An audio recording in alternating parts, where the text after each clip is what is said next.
Hey, salut tout le monde, j'espère que vous allez bien, j'espère que vous êtes en forme aujourd'hui. Je suis très content de pouvoir, il y a plein de nouvelles sorties en ce moment avec les nouvelles consoles, avec aussi un MetaQuest 3 que je vais parler aujourd'hui. Et oui, parce qu'il y a une troisième version qui est sortie. Alors forcément il y a des nouveautés, il y a aussi quelques petits inconvénients, mais c'est vraiment pas négligeable, surtout en fait que la qualité est largement plus améliorée que le MetaQuest 2, même si c'est assez minime quand même, vous allez le voir.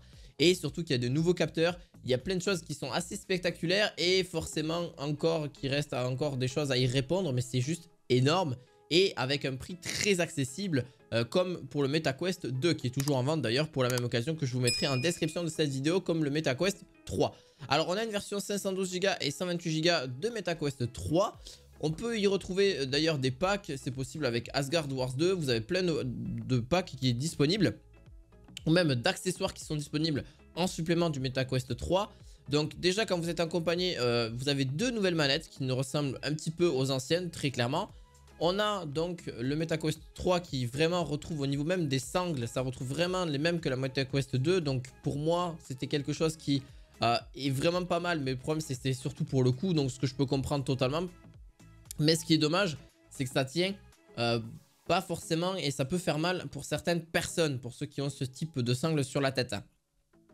Ça tient un peu mieux parce qu'on a deux nouvelles sangles qui sont à l'arrière.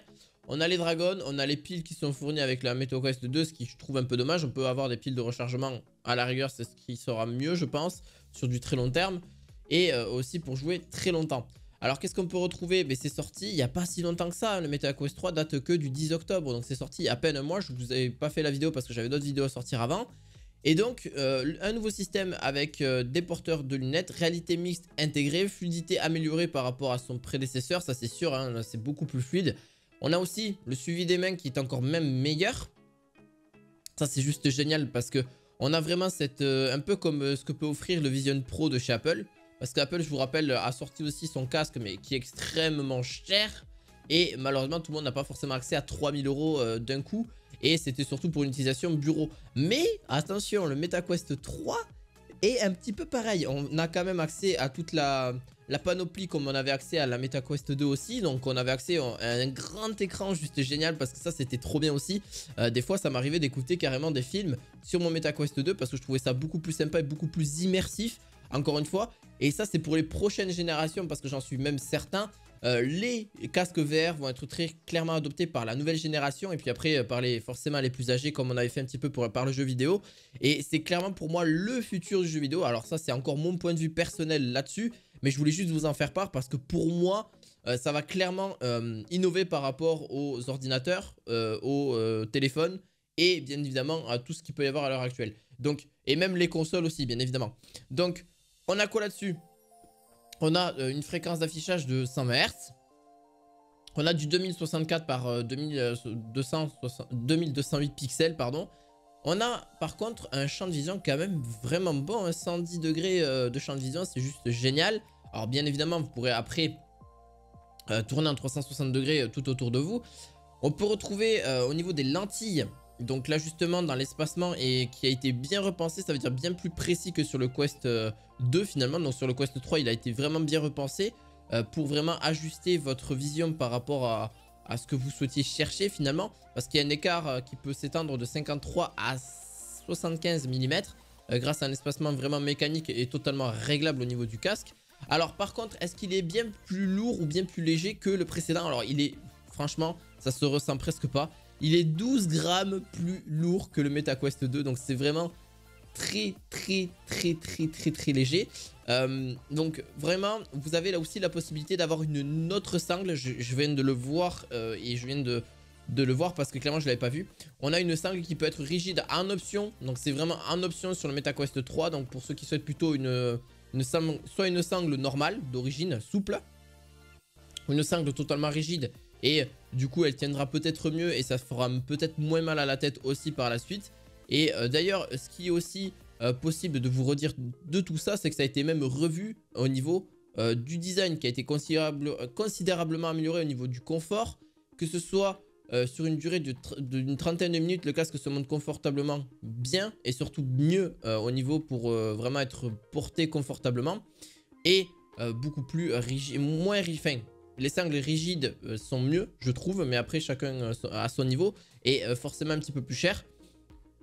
Par contre, au niveau du catalogue de jeux, bah, c'est toujours un petit peu pareil, on n'a pas grand chose encore parce que bah, forcément tous les constructeurs de jeux vidéo sont pas forcément dessus et savent pas forcément quoi proposer en termes de divertissement pur en termes de jeux vidéo. Et je le comprends totalement, à part voilà, Beat Saber et d'autres jeux qu'on peut retrouver qui sont cool, mais c'est pas des jeux d'aventure qu'on peut retrouver sur PlayStation ou sur PC. Voilà. Pour le moment, c'est pas encore ouvert à ça, mais l'innovation est clairement là, est clairement disponible, et même les technologies sont même là.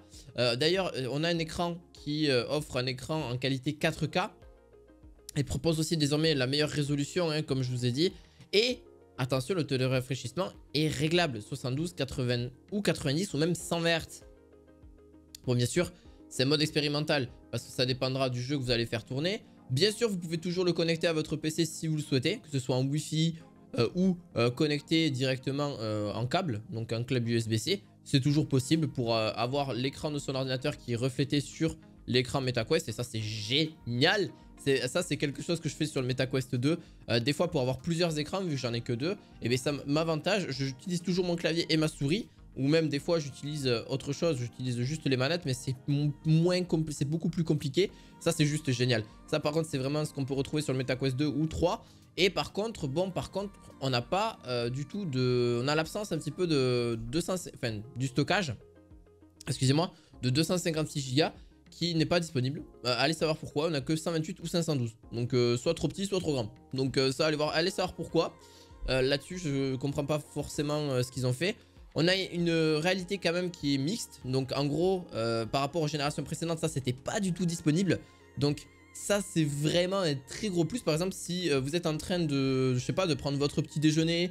Alors, je vous l'accorde, ça fait un peu tâche de porter tout le temps le casque. Mais si vous êtes chez vous, en vrai ça fait pas tâche parce qu'il y a personne qui pourra vous juger, à part votre famille ou les gens qui sont autour. La caméra est largement améliorée parce qu'on aura en fait une sorte de VR améliorée. Alors qu'est-ce qu'on peut appeler ça? C'est vraiment l'Oculus qui l'offre, un petit peu comme aussi on pouvait voir sur le casque VR de chez Apple tout simplement. Et là on peut le retrouver aussi chez le MetaQuest 3 pour 3-4 fois moins cher.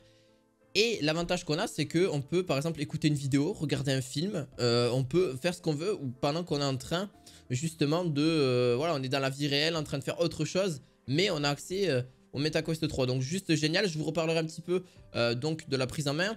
En fait, on peut tout faire. Donc on peut aussi bien évidemment le jeu, pour ceux qui connaissent Figmin XR, prendre en compte aussi une table de mixage.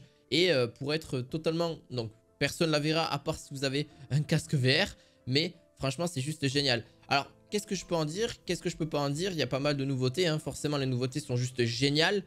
Au niveau de l'autonomie, pareil, on a environ pour moi quelques bonnes heures d'autonomie qui peuvent vraiment vous aider à faire votre choix. Mais franchement, ça reste pas du tout négligeable, surtout que pendant au moins une bonne journée, quelques heures sans problème, vous pourrez en profiter. Alors, on a là-dessus, qu'est-ce que je vais pouvoir vous dire au niveau...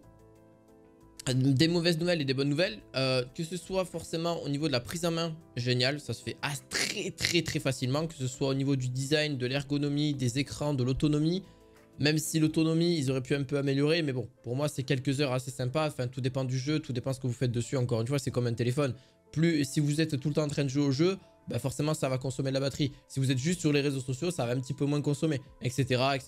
Donc l'immersion est vraiment bonne, c'est un bon 10 sur 10. La performance, c'est un bon petit 9 hein, pour moi. Le design et l'ergonomie, bon, ça reste un petit peu comme le MetaQuest 2, sauf qu'on a quand même des capteurs qui ont été rajoutés. L'écran, très correct. Et franchement, on a une réelle différence entre le MetaQuest 2 et le MetaQuest 3, c'est inévitable. Même si le MetaQuest 2 reste encore très bon, franchement, il reste encore très bien. Ça fait 2 ans, 3 ans, non, 2 ans et demi que je l'ai. Et je m'en sors vraiment encore très bien. Je m'en sors très souvent. Et c'est vraiment génial. On a par contre une fragilité au niveau du système de réglage au niveau des entretoises pour les lunettes.